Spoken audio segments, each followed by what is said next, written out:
আরে পল্লবী, তুমি? সারপ্রাইজ! তোমাকে বলেছিলাম না আমি ঠিক তোমাকে সারপ্রাইজ দিতে চলে আসবো, কিন্তু বৌদি ভাই মা কোথায়? মাকে তো দেখলাম না। কি হয়েছে বলো তো বৌদি ভাই তোমার? তোমার কি শরীর খারাপ? মুখটা কেমন শুকনো শুকনো লাগছে। দাদা ভাইয়ের সঙ্গে ঝগড়া করেছো? মা কিছু বলেছে?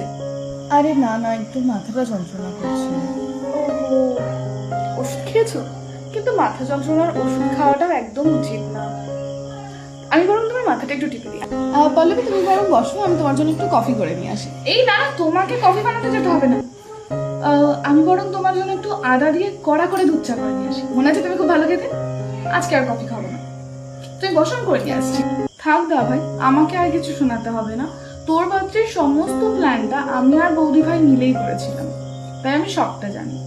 কিন্তু মেন ব্যাপারটা হলো যে বৌদি ভাই প্রত্যেক বছর তোর জন্য এত সুন্দর করে বার্থডে সারপ্রাইজটা প্ল্যান করে, আর কোনো কোনো বছর তুই বৌদি ভাইয়ের বার্থডে ডেটটাই ভুলে যাস। This is not fair. তুমি রান্নাটা যা করেছো বৌদি ভাই, মানে আঙুল চেটে খাওয়ানো। কোথা থেকে শেখো তুমি এত সুন্দর সুন্দর রান্না? উফ, জাস্ট শান্তি। এরকম খাবার পেলে আর কিছু লাগবে না। বৌদি ভাই, এটা তোমার জন্য। কাল যখন তুমি আমার সঙ্গে কথা বলছিলে ফোনে, তখন তুমি পাশ থেকে দাদাভাইকে একবার বললে যে তোমার বেশ কিছুদিন থেকে ছবি আঁকতে ইচ্ছে করছে, বাট ও তোমার জন্য ড্রয়িং খাতাটা আনতেই পারছে না, ও ভুলে যাচ্ছে। তাই আমি ভাবলাম যে আমি যখন যাচ্ছি আজকে, তাহলে আমি নিয়ে যাই। কেন, তুমি খুশি হওনি? বৌদি ভাই, তুমি আবার সেই রান্নাঘরে এসে ঢুকলে। কাজ করতে করতেই সবটা শেষ হবে, তাই তো? জীবনে নিজের জন্য আর কিচ্ছু রাখবে না।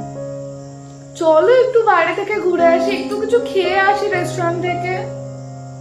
আমার তরফ থেকে আজকে ট্রিট। রান্নাঘরে কি করতে হবে বলো, আমি করে দিচ্ছি। আমি রেডি আছি, তুমি ঝটপট রেডি হয়ে নাও। যাও তাড়াতাড়ি। তুমি ওসব কথা কানেই দেবে না। ওরা যা খুশি বলুক, লোকে অনেক কিছু বলে। তুমি যেটাতে কমফোর্টেবল তুমি সেটা করবে।